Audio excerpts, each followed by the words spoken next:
जय हिंद, वंदे मातरम, भारत माता की जय। राष्ट्रवाद की बात प्रहार के साथ आप सभी का हार्दिक स्वागत है। दोस्तों, कल की एक घटना है उत्तर प्रदेश के इटावा जिले की, जो कि अखिलेश यादव का वर्चस्व वाला गांव है। अब वहां पे घटना हुई है जो कि भागवत कथा करने आए मुकुटमणि यादव, जो कि अपने आगे अग्निहोत्री लिखकर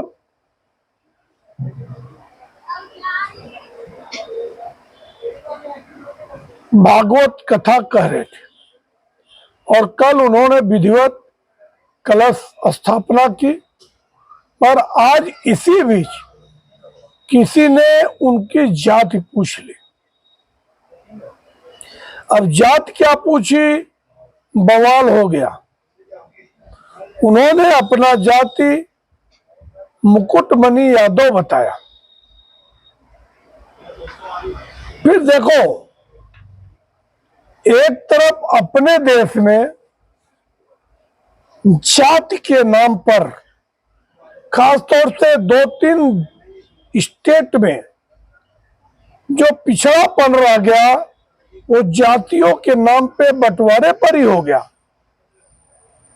अगर आपको अपने जाति से इतना ही तकलीफ है तो आप खुद ब्राह्मण बन जाओ, किसने रोका है? मगर आपको सत्ता की मलाई के लिए आप यादव बन जाओ और बाद में कथा करने के लिए आप ब्राह्मण बन जाओ। अब इसमें कहीं न कहीं कोई न कोई कूटनीति अखिलेश यादव की जरूर है, क्योंकि अखिलेश यादव किसी भी सूरत में सारे हथकंडे अपना लिए, मगर अब उनको सत्ता नसीब नहीं हो रही और सत्ता के लिए इतने बेचैन है। पिछली बार उन्होंने पीडीए करके जो 62 सीट जीतने वाली बीजेपी को गुमराह करके जनता को वो 37 सीटें जीत गए। तो उनको लग रहा है कि अगर ऐसा ही कुचक रच के मैं सत्ता में आ पाऊंगा, बाकी विकास के नाम पे और देश के नाम पे हम मोदी और योगी को नहीं हरा सकते। अभी जैसा बीच में पहले वो नाबालिग लड़की के पक्ष में इतना बड़ा आंदोलन अपने समाजवादी नेताओं से करवाया कि जानबूझ के निर्दोष ब्राह्मण लड़के को, जो कि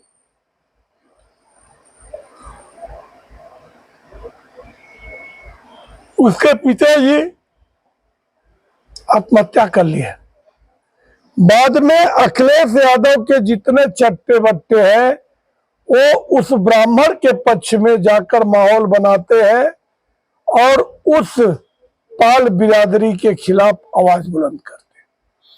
मतलब इनका एक ही मकसद है कि कोई भी समाज, चाहे सवर्ण समाज हो, चाहे दलित समाज हो, चाहे ओबीसी समाज हो, चाहे हिंदू, जो हिंदू है, ये कोई भी सूरत में एकजुट नहीं रहने चाहिए। क्योंकि अगर एकजुट हो गए, जैसा अभी वो 10 साल से रह रहे हैं, तो इनको सत्ता तक नहीं पहुंच पाएंगे।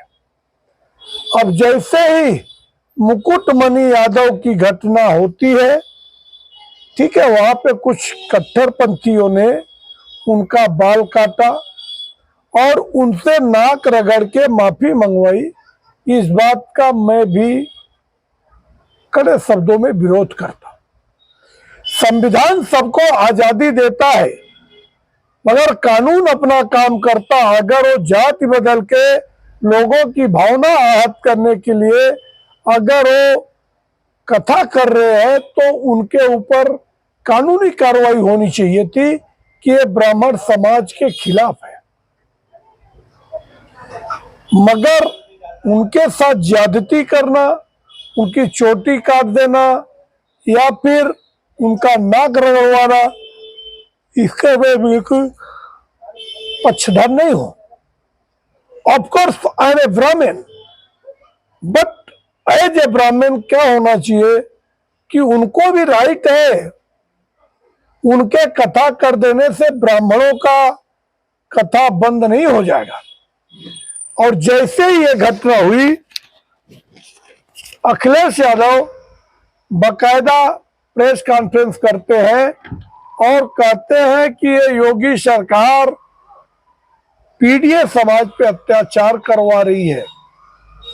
और इनकी तो बात छोड़ो, उधर आरजेडी लालू यादव की पार्टी इस मुद्दे को उठा लिया और वो कहते हैं कि अगर ये सब समाज, मेहनत का समाज, अगर ब्राह्मण समाज का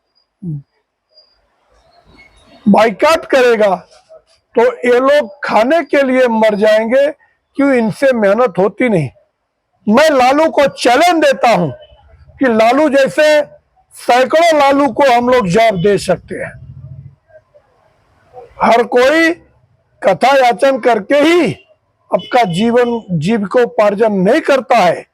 जो जीविकोपार्जन करने के लिए कर्मकांड और कथा वाचन करता है, उसके अंदर उतनी योग्यता है। ये मगर इनका मकसद यही है।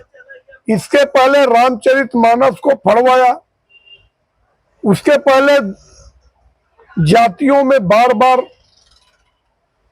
मतलब एक कुछ भी करना चाहते हैं। इनको एक मालूम है कि एक 20% जो मुस्लिम समाज है उनका वोट इनको फिक्स है, और अगर ये जातियों में विभेद कर देंगे, हिंदुओं में बंटवारा करेंगे, अगर 30-35% वोट इनको मिल गया तो सत्ता में बैठ जाए। और ये नहीं बताएंगे कि जो 15-16 साल,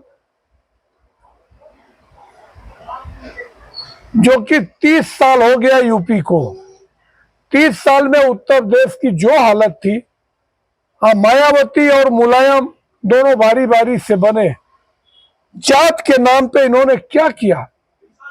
यादव समाज का इन्होंने कौन सा भला किया?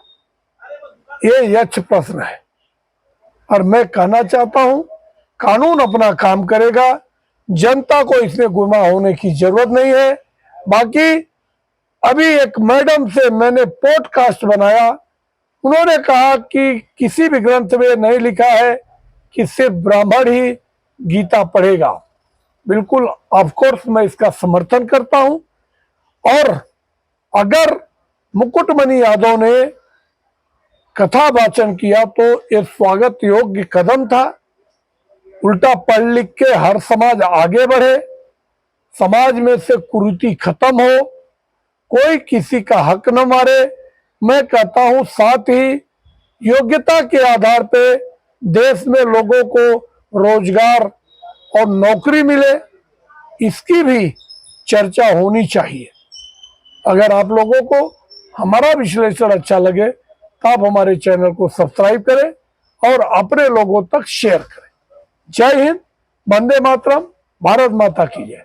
मगर अखिलेश यादव और लालू यादव की गंदी राजनीति में, इनके ट्रैप में हिंदू समाज को नहीं फंसना चाहिए, नहीं तो वापस पिछड़ापन इन दोनों राज्यों का कभी खत्म नहीं होगा।